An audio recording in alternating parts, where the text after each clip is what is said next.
Assalamualaikum warahmatullahi wabarakatuh. Yang berusaha Dr. Muhammad Fajil bin Abdul Batau, pensyarah subjek pembangunan organisasi. Kami daripada kumpulan Excellent akan membentangkan berkenaan tajuk yang kami pilih, iaitu masalah atau isu pengurusan sumber manusia di Jabatan Kemajuan Orang Asli Jakua. Kumpulan kami terdiri daripada 4 orang pelajar, iaitu saya, Muhammad Firdaus bin Tukiman.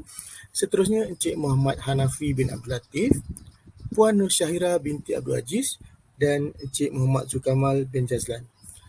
Tanpa membuang masa, saya persilakan kesemua rakan-rakan saya untuk membuat pembentangan untuk tugasan pada kali ini.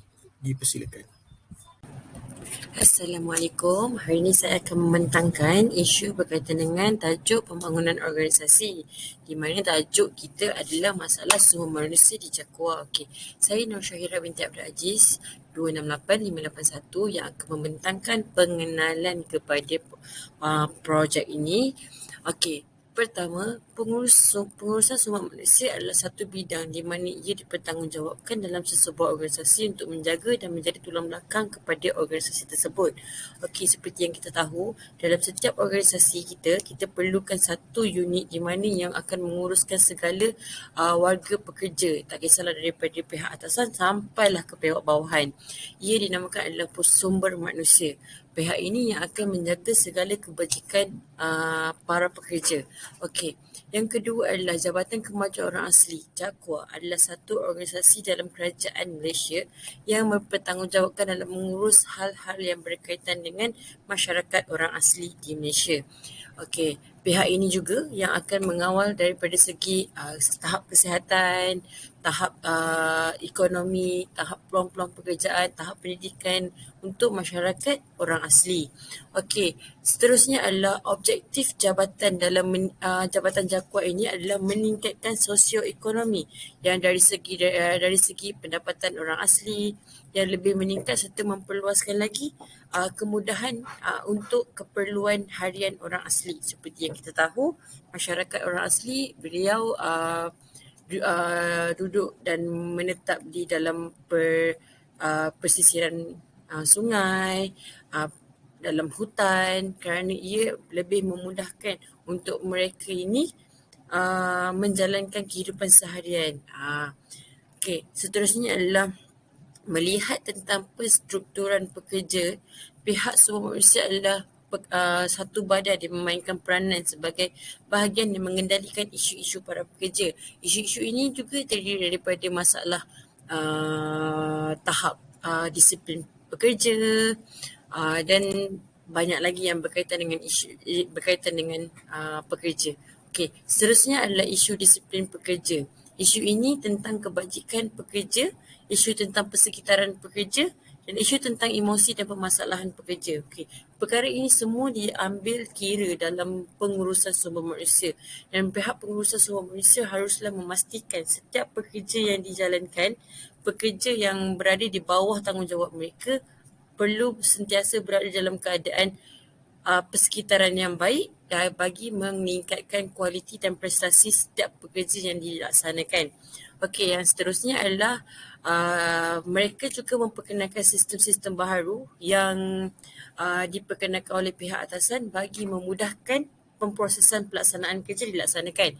Seperti contoh, kita menyediakan perkhidmatan teknologi seperti menyediakan sistem-sistem bagi kemudahan melaksanakan permohonan, apa-apa permohonan bagi bantuan kewangan ke peluang-peluang pekerjaan, bagi sistem pendidikan, semua dilakukan secara dalam teknologi, maksudnya dalam sistem yang disediakan. Tetapi manakala ia juga menjadi isu bagi golongan-golongan warga yang berusia, kerana bagi golongan pekerja yang berusia, mereka ini kurang pendedahan tentang penggunaan teknologi. Jadi di mana mereka ini sukar untuk memahami dan menggunakan teknologi seperti sistem untuk membuat proses kerja tersebut. Okey, yang seterusnya golongan mereka golongan kita konsepkan sistem ini adalah kepada golongan muda, iaitu yang berumur 25 hingga ke 40, mereka ini masih boleh menerima arahan dari masa ke semasa, dan bagi memperkenalkan teknologi, mereka ini boleh menerima lagi berbanding dengan pekerja-pekerja yang mula meningkat usia.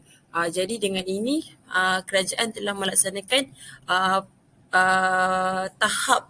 tahap usia yang sehingga 25 tahun baru pencen, membuatkan mereka semakin kurang berminat untuk mengenal teknologi-teknologi baru. Okey. Dan seterusnya adalah pelaksanaan strategik yang dilakukan kepada organisasi Jaqua. Antaranya adalah seperti program mesra pengguna, program ilmuwan tentang kemahiran IT dan lain-lain. Program seperti ini adalah untuk menjadi satu usaha dilakukan oleh pihak pengurusan sumber manusia untuk melatih dan memberi kemahiran yang lebih utuh kepada para pekerja bagi memastikan setiap pekerja dapat menerima satu ilmu yang baru dan dapat meningkatkan lagi kemahiran dalam menyantuni pelanggan mereka, iaitu fokuskan kepada masyarakat orang asli. Okey, dan akhir sekali adalah para pekerja juga perlu memperlihatkan peningkatan prestasi yang tinggi kepada ketua unit masing-masing agar kepercayaan ketua unit dapat meningkatkan lagi. Contohnya seperti setiap pekerja bawahan perlulah memperlihatkan diri seperti membuat tugasan yang diberikan secara efisien, menonjolkan diri apabila mesyuarat, memberi idea-idea yang bernas supaya ketua unit ini dapat alert tentang kehadiran dan kemunculan mereka pekerja bawahan ini dalam mendapatkan idea-idea yang baru. Dan ketua-ketua unit juga perlulah sentiasa memastikan idea dan pandangan yang diberikan oleh pekerja bawahan ini diguna pakai bagi meningkatkan lagi rasa penghargaan terhadap para pekerja bawahan dapat diberikan, dan barulah ketua unit dan para pekerja dapat saling percaya satu sama lain, dan pekerjaan dapat berjalan dengan baik. Sekian dari saya, terima kasih. Assalamualaikum Doktor, nama saya Muhammad Zulkamal Bijazlan, nombor metrik 268500. Saya akan membentangkan kaedah diagnosis yang digunakan.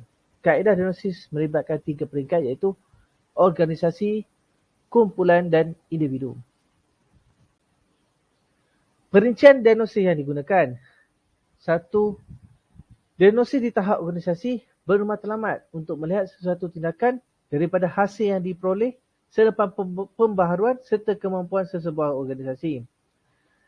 Dalam sesebuah organisasi, terdapat 2 persekitaran, iaitu persekitaran umum yang melibatkan politik, ekonomi, teknologi dan sosial, serta persekitaran kerja berstruktur industri yang terdiri daripada pelanggan, pembekal, pesaing, pengganti dan pendatang baru. Diagnosis di peringkat kumpulan melibatkan jabatan, bahagian dan unit dalam organisasi tersebut. Diagnosis di peringkat kumpulan melibatkan jabatan, bahagian dan unit dalam organisasi tersebut. Bagi memperolehi keberkesanan terhadap beberapa aspek yang perlu dikaji, melibatkan komponen seperti matlamat yang jelas, fungsi pasukan, norma kumpulan, komposisi pasukan dan struktur tugas.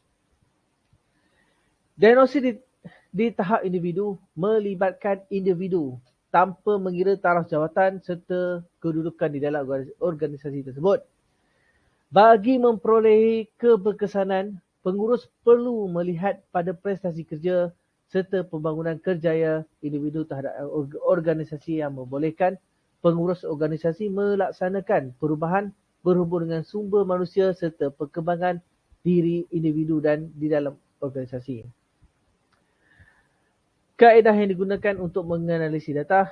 Kaedah kualitatif digunakan untuk menganalisis data dengan kaedah analisis kuasa lapangan, iaitu dengan merujuk kepada model perubahan Kurt-Lewin.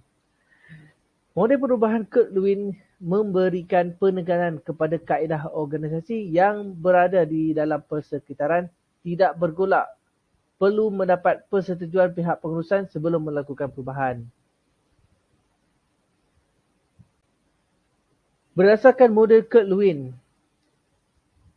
terdapat 3 asas yang membentuk perubahan, iaitu pencairan, peralihan, pembekuan semula.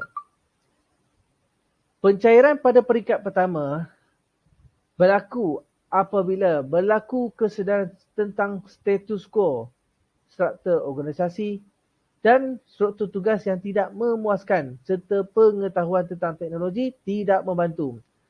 Suasana persekitaran ini menggalakkan ke arah pencairan sesuatu yang telah wujud. Jika tiada tindakan pencairan berlaku, maka tiadalah perubahan. Peralihan yang kedua iaitu proses peralihan terjadi apabila kehendak atau usaha yang dilaksanakan bagi membangunkan organisasi atau pekerja ke arah yang lebih baik. Pada peringkat kedua seharusnya berlaku perubahan dan pembangunan organisasi secara menyeluruh. Pada peringkat ketiga iaitu pembekuan semula atau refreezing berlaku setelah perubahan terjadi dan norma dalam kelakuan baru akan dibentuk. Penciptaan kelakuan dan struktur baru hendaklah berterusan dan diamalkan sebagai norma baru di dalam organisasi. Pembekuan semula menunjukkan organisasi akan ada pada jajaran yang baru. Terima kasih, Doktor. Okey, seterusnya kita kepada pelaksanaan intervensi yang berkesan.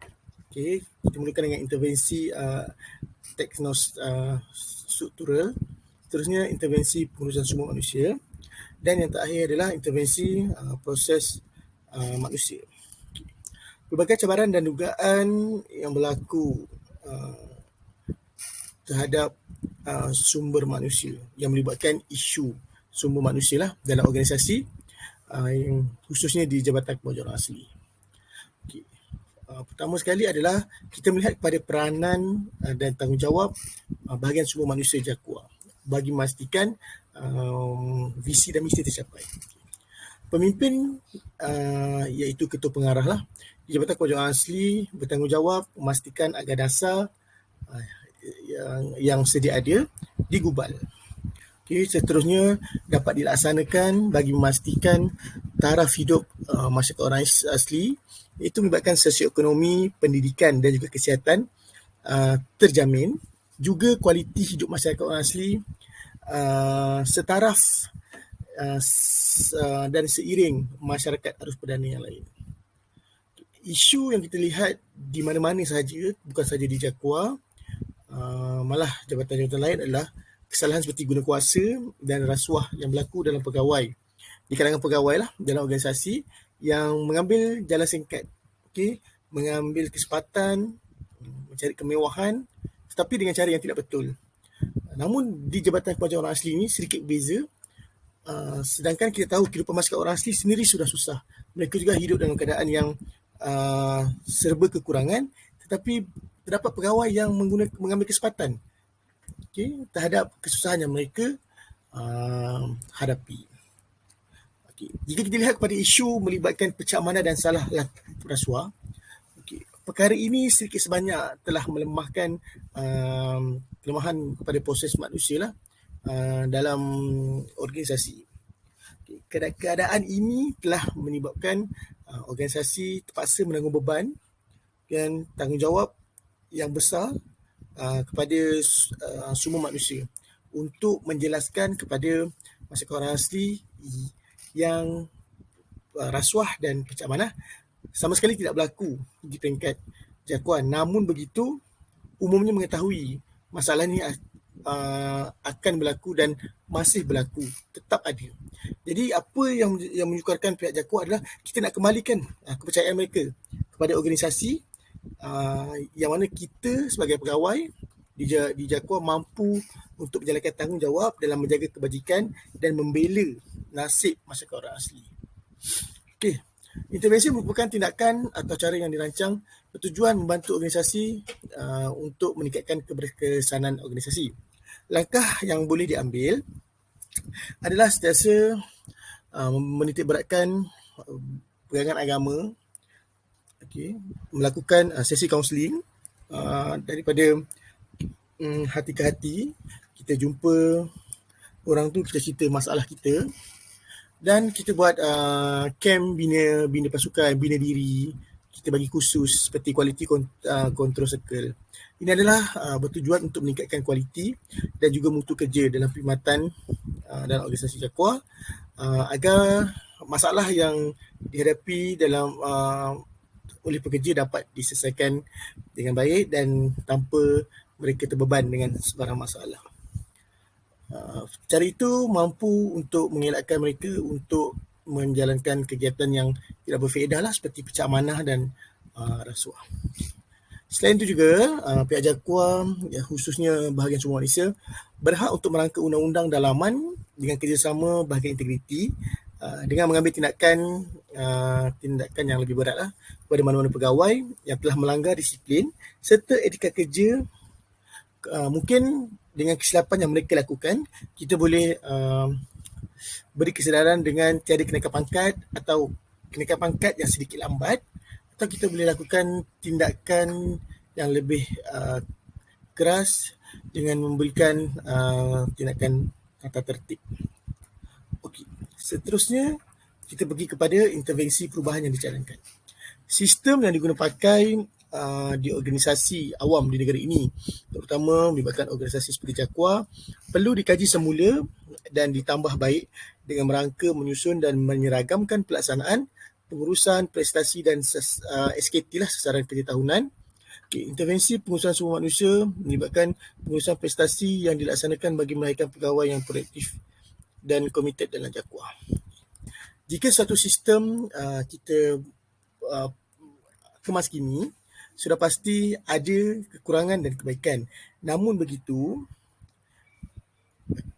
kebaikan atau kelebihan daripada kemaskini sesuatu sistem mampu memberikan seseorang peluang untuk melakukan sesuatu yang lebih baik. Jadi pegawai itu sendiri percaya dengan apa yang dirangka, apa yang dirancang oleh pihak atasan, mampu untuk merubah corak kerja dan norma kerja yang berlaku sekarang. Sebagai contohnya, sekarang ni banyak berlaku seperti amalan, kerja mengikut amalan. Sedangkan jika kita rangka betul-betul, kita susun betul-betul, masalah mengikut amalan ni dapat dikurangkan. Seterusnya adalah melalui intervensi teknostruktural, cawangan semua manusia seharusnya melaksanakan proses aliran kerja kepada para pegawai berdepan dengan sistem dan teknologi untuk membentuk persekitaran kerja yang kondusif. Okey, dengan adanya sistem teknologi yang semakin canggih, susunan kerja daripada satu tahap ke satu tahap dapat diseragamkan dengan baik. Okay, jadi kita tahu, first step kena buat macam ni, second step kena macam ni. Pegawai memberi arahan kepada pekerja di bawahnya pun mudah jika arahan itu dapat disalurkan melalui saluran yang betul. Okay, jadi semua manusia juga boleh merancang apa yang perlu dilakukan, apa perlu dilakukan, dan dalam masa yang sama keadaan bekerja juga menjadi lebih selesa. Pekerja pun minat untuk bekerja dan tiada masalah untuk bekerja di organisasi di Jakua lah, jika teknologi yang ada seiring dengan keadaan yang berlaku sekarang. Seterusnya, intervensi proses manusia dengan memberikan kerja berkumpulan, tidak kira peringkat umur, berkongsi pengalaman dan ilmu di antara golongan muda dan berusia, dilakukan untuk membaiki proses dalam sesebuah organisasi, ialah pembinaan pasukan. Pembinaan pasukan dimaksudkan sebagai teknik yang membantu agar sesebuah kumpulan dapat memberikan kerjasama dan berkongsi kemahiran bagi membolehkan suatu pekerjaan itu dilakukan dengan berkesan. Team building, teamwork dalam organisasi seharusnya diterapkan. Ini kerana melalui kerjasama dalam perkumpulan, sekiranya seseorang tidak mengetahui apa yang dibincangkan, orang lain boleh bagi idea, boleh support each other lah, sebagai contohnya. Dan kita tak perlu nak rasa yang kita muda, kita tak tahu apa-apa, dan orang yang lebih pengalaman daripada kita mempunyai ilmu yang lebih, sedangkan kita memerlukan antara satu sama lain. Mungkin orang yang berpengalaman kurang daripada segi teknologi tapi ada pengalaman. Contohnya, diorang ada pengalaman tapi diorang tak tahu macam mana maklumat nak disimpan. Semuanya ada dekat dalam diorang punya akal fikiran sebagai contohnya. Tapi sebagai seorang tapi jika kita bekerja dalam kumpulan, kita tahu maklumat ni kita boleh rekodkan dalam sistem. Orang lama mungkin tak tahu, mungkin dia kata saya tahu buat benda ni tapi saya tahu sejarah pasal kampung orang asli ni. Tapi macam mana maklumat tu nak disimpan? Melalui bekerja berkumpulan, mungkin pekerja lebih muda boleh bagi cadangan, kita boleh simpan dalam ni, kita boleh simpan dalam ni, supaya maklumat tu akan berterusan. Jadi pekerja dalam kumpulan tidak kira umur, perlu supaya semuanya boleh berganding bahu dalam menyelesaikan tugas-tugas yang diarahkan oleh pihak jabatan, khususnya melibatkan membuat keputusan. Jadi saya serahkan kepada sahabat saya seterusnya. Sekian, terima kasih. Assalamualaikum, nama saya Muhammad Hanafi bin Abdul Latif, matrik nombor 28452. Sebenarnya kita sampai kepada halangan-halangan perubahan yang dijangka dihadapi dalam melaksanakan beberapa intervensi. Terdapat tiga intervensi utama yang dinyatakan tadi, intervensi teknostruktural, intervensi pengurusan sumber manusia dan intervensi proses manusia. Intervensi teknostruktural ini bermaksud sebuah model intervensi dalam pengembangan organisasi yang menggunakan pendekatan teknologi dan struktural dalam prosesnya. Intervensi ini lebih menekankan penggunaan teknologi dan struktur dalam struktur organisasi. Jadi, halangan utama yang kita hadapi, terdapat pelbagai golongan umur yang menjawat jawatan di dalam sektor awam di negara ini. Begitu juga dengan organisasi JAKUA ni. Dalam JAKUA ni terdapat pelbagai kategori umur daripada umur 20-an ke 60 tahun. Jadi untuk kita melaksanakan intervensi dengan mengurangkan penggunaan fail, mengatur sistem, memudahkan urusan dan mempercepatkan proses, tapi ada setengah golongan ni jangkaan umur dalam 40 hingga 60 tahun sukar untuk menerima perubahan tersebut sebab mereka kurang didedahkan dan lemah dalam komputer, menyebabkan ada setengah tu yang terus tak mengindahkan apa yang dilaksanakan oleh jabatan, menyebabkan mereka terkesan dan menjejaskan produktiviti kerja kerana mereka tak boleh nak guna sistem yang ada. Nombor 2, berdasarkan intervensi proses manusia, mengadakan sebarang program kesedaran dan sasiah diri, berkisar moral, dan rata-rata pegawai yang disenaraikan untuk hadir tidak hadir dengan pelbagai alasan dan masalah yang diberikan. Ini antara masalah yang dihadapi berdasarkan kepada pegawai sendirilah, sebab ada setengah pegawai dikenakan tindakan disiplin dan sebagainya. Jabatan cuba mengadakan intervensi untuk bantu mereka, mengadakan sesi kaunseling, ceramah, motivasi, tapi mereka tidak tampil untuk hadir menjelaskan masalah mereka. Mereka memendam rasa dan terus melaksanakan salah laku dan masalah disiplin yang mereka laksanakan sebelum ni. Nombor 3, malu untuk tampil maklum kepada organisasi yang mereka berada dalam keadaan susah dan memerlukan pertolongan kerana malu dengan persepsi orang sekeliling. Ini juga merupakan salah satu masalah kerana mereka malu dengan hinaan, cacian daripada rakan-rakan sekerja, menyebabkan mereka yang mempunyai masalah kewangan, masalah rumah tangga sukar untuk hadir sesi kaunseling kerana fikirkan kepada persepsi orang terhadap diri mereka di pejabat. Yang keempat, masalah berpunca daripada kurangnya didikan agama dan juga masalah kewangan yang membimbangkan. Ini seperti yang kita cakap tadi, mereka mempunyai masalah kewangan tapi mereka tak tampil, masalah rumah tangga di rumah tapi mereka tidak tampil untuk mendengar sesi kaunseling atau apa-apa yang diadakan oleh jabatan untuk membantu mereka. Tapi salah satu sebab utama mereka jadi macam ni lebih kepada kurangnya didikan agama, yang benda tu seperti yang kita sedia maklum bermula dari rumah lah. Nombor 5, kelulusan maklumat yang diberikan melalui data pegawai yang tidak dikemaskini dengan baik dan ada segelintir pegawai yang tidak telus dalam memberikan maklumat pendapatan hutang mereka, bilangan anak, tanggungan dan sebagainya. Dalam kita melaksanakan intervensi teknostruktural ni, kita memperkemaskinikan sistem untuk melaksanakan bantuan, mempercepatkan bantuan kepada para pegawai kita. Kita menggunakan borang online, tapi kebanyakan antara pegawai ni tidak mengisytihar harta ataupun pendapatan mereka secara telus, menyebabkan bantuan sukar untuk diberikan. Okey, halangan-halangan seterusnya. Mengemukakan tuntutan dan maklumat palsu semata-mata untuk mendapatkan bantuan. Ini ada setengah pegawai yang mengambil peluang daripada apa yang cuba dilaksanakan oleh jabatan melalui intervensi ni. Bila kita adakan borang secara online, mereka cuba isi walaupun mereka berpendapatan lebih dari yang sepatutnya dan mengemukakan maklumat-maklumat palsu yang sedikit sebanyak menjejaskan proses tapisan tersebut, menyebabkan kelewatan.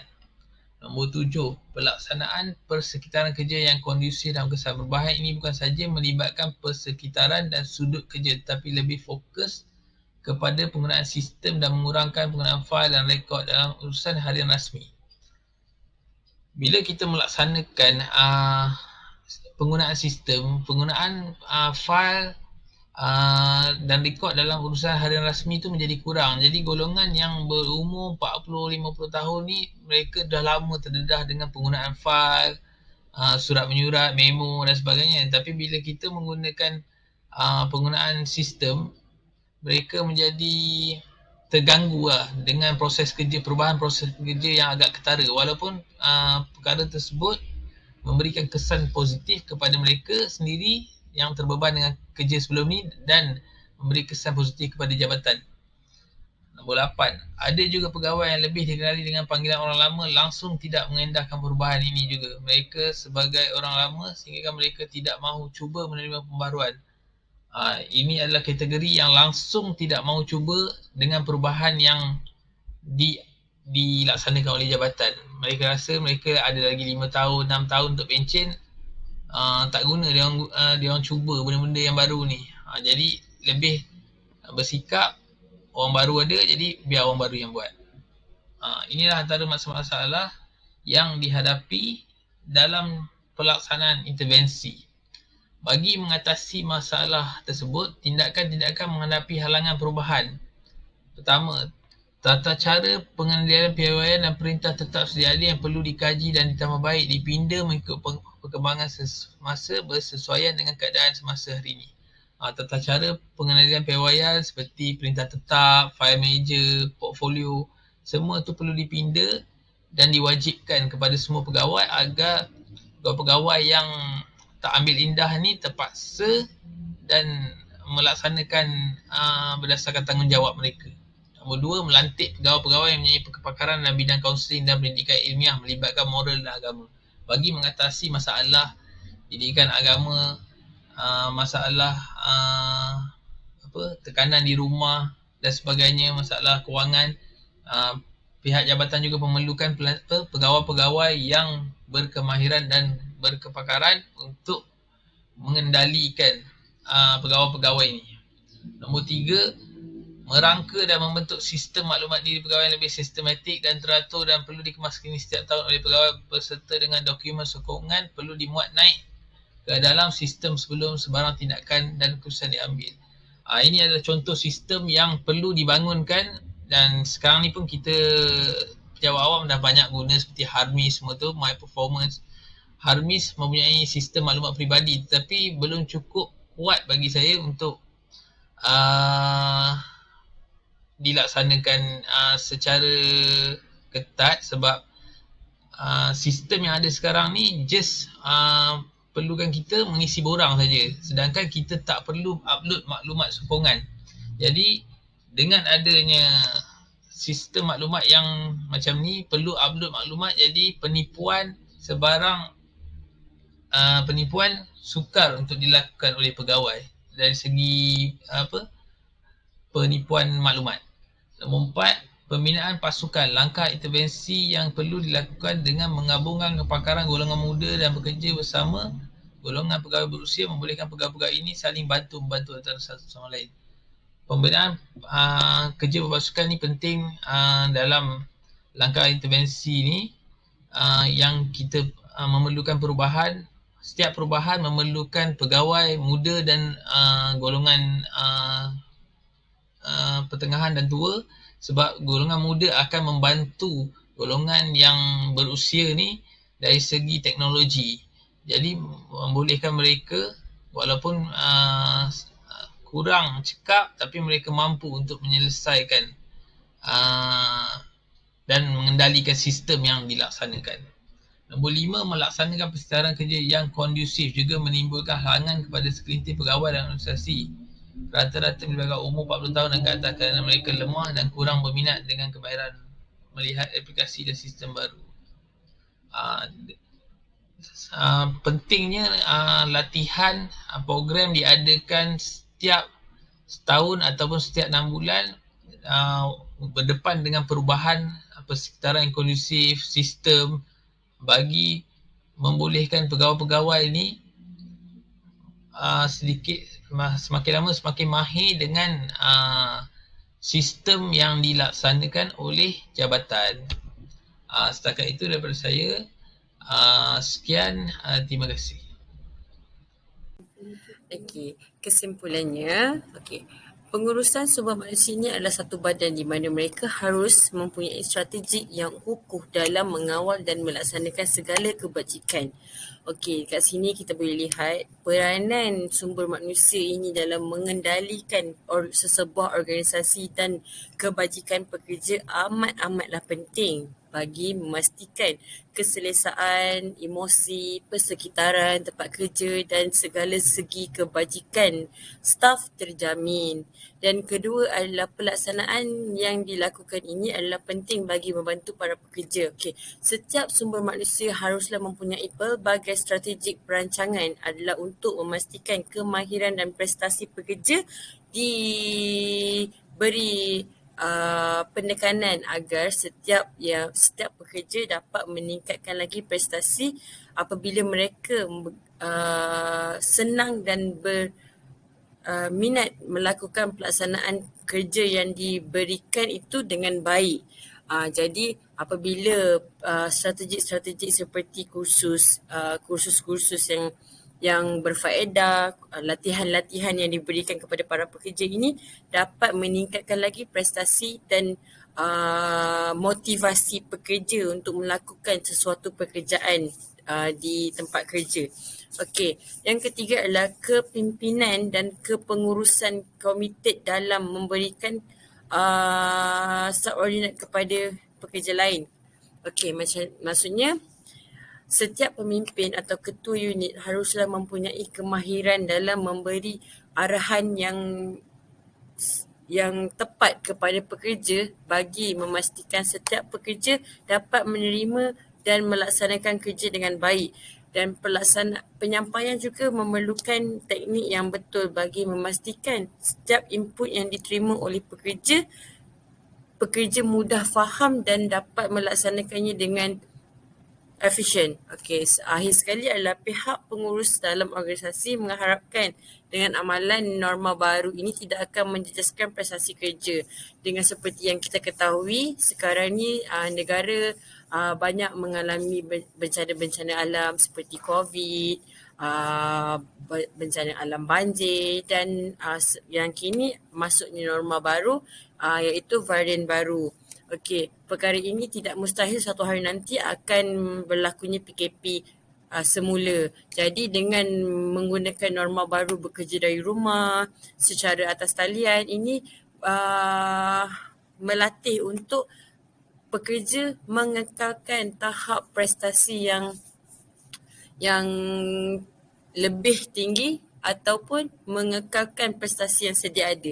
Jadi setiap yang dikemukakan haruslah mempunyai